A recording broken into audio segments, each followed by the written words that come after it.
by and large. What does all this tell us? Exactly that.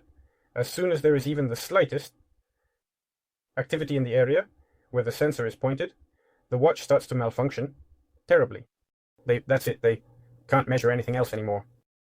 Let's take, for example, well, because there's active work of the forearm muscles, movement of tissues relative to each other, light reflection is disrupted, the wrist sweats, and so on and so on and so on. That's it. The light can't determine anything, and no data matrices can guess or estimate what your actual pulse is. Let's take a look together at Rich Froning's pulse, who actively promotes whoop. So, he has been doing a Metcon for 3 minutes and 47 seconds.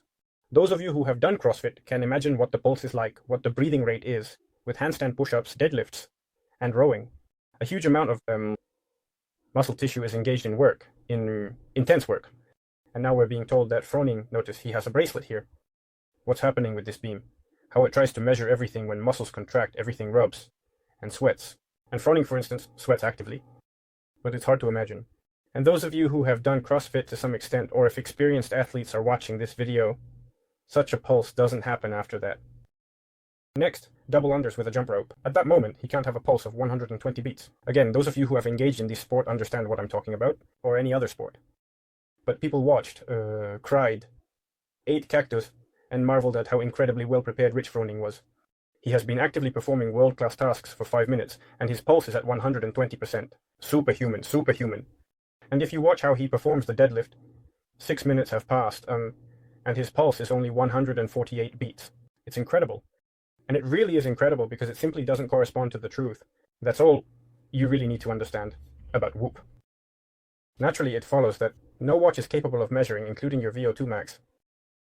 I have already covered this topic in detail in a previous podcast. In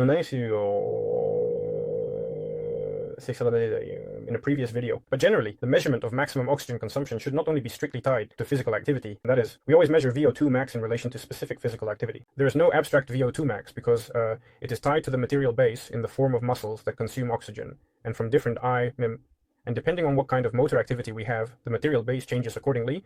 Muscles involved in the work, other capillaries, other muscle regions, and so on and so forth. Moreover, VO2 max cannot be determined without precise pulse control and a gas analyzer. If you do not measure the oxygen you exhale, you cannot measure anything. Carbon dioxide. You cannot measure anything. And precise heart rate measurement goes into the same category. The watch and VO2 max is a very intense effort.